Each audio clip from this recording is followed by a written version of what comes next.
in God's Word. Today's reading on June 6, Deuteronomy 10, Psalm 94, Isaiah 38, and Revelation chapter 8. Again, lots of great things to read about and to ponder.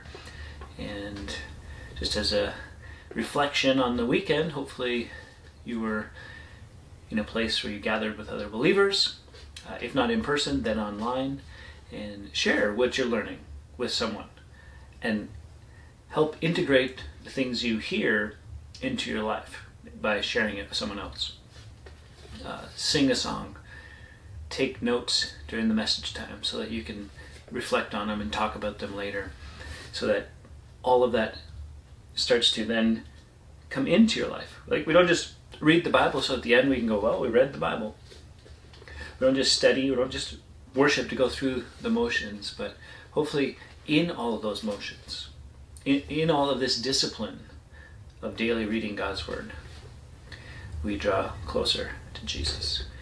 And so one of the ways we do that is to take heed to the things which we read, where there's exhortations, where there's things for us to ponder and think through. So Deuteronomy chapter 10, Moses recounting says, "At that time the Lord said to me, cut for yourself 2 tablets of stone like the first, and come up with me on the mountain and make an ark of wood.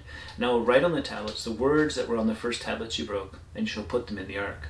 And so, he gets the 10 commandments, right? That's the second time, because the first time he broke those when he saw the people desperately sinning so quickly.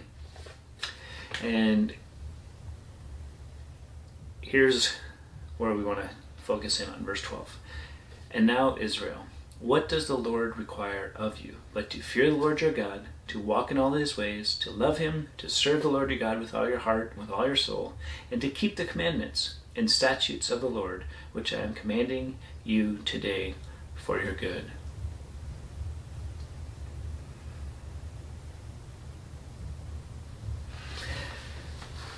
And he's going to finish the chapter there by talking about God being the God of heaven, and he's the great God, the awesome God. There's no one like him. He brings justice, and so therefore love your neighbor, love the sojourner, fear the Lord your God, serve him, hold fast to him.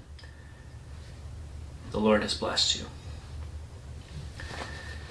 So this fear of the Lord that he talks about in verse 12 then is maybe something we have talked about already. We're into May, and it's likely it's come up, but I can't recall right offhand.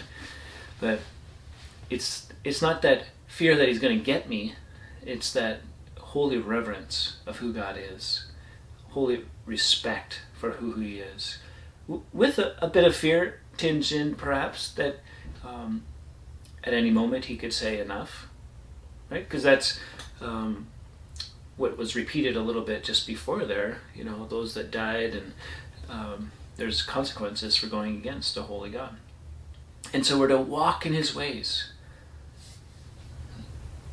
And if you're not sure what his ways are, you keep reading his word. You'll find out his ways, to love him and to serve with all your heart, with all your soul.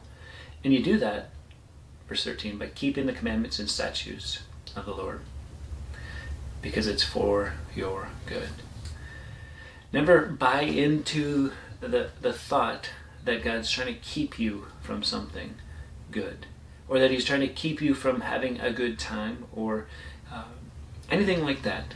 That his commandments, his laws, his rules, if you will, are given for our good and for his glory.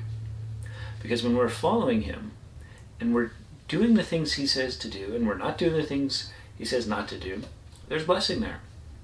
And we're being a light to those around us. Now, I get it, we won't do it perfectly. But Moses again reiterates these things to the people of Israel as they're about to embark on this next phase of life, this next journey, next season. And I think in our lives we need that reminder regularly. It's not, keep the rules or else, but walk with God. Put God first in all you do. The rules are going to take care of themselves because it's going to be for your good. And if you're walking close to Jesus, there's going to be a love and respect for him in a awe of who He is. So you're not going to want to stray.